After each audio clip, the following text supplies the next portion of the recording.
क्या लगता है कि अगर तुमने तलाक ले ली है उससे तो मैं तुम्हें दोबारा गले लगा लूंगी? तुम मेरे बगैर अपनी जिंदगी शुरू करो।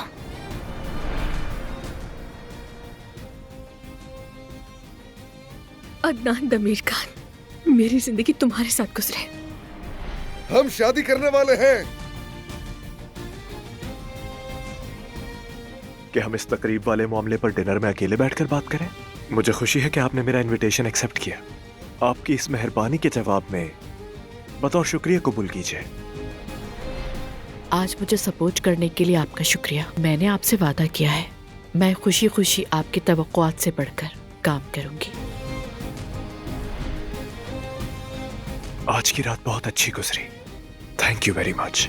जमील भाई, चिड़िया पिंजरे में है। आफरीन। बाबा, ये जिद कर रहा था कि मुझे अपने बाबा से मिलना है। क्या करती, इसीलिए यहाँ ले आई इसे।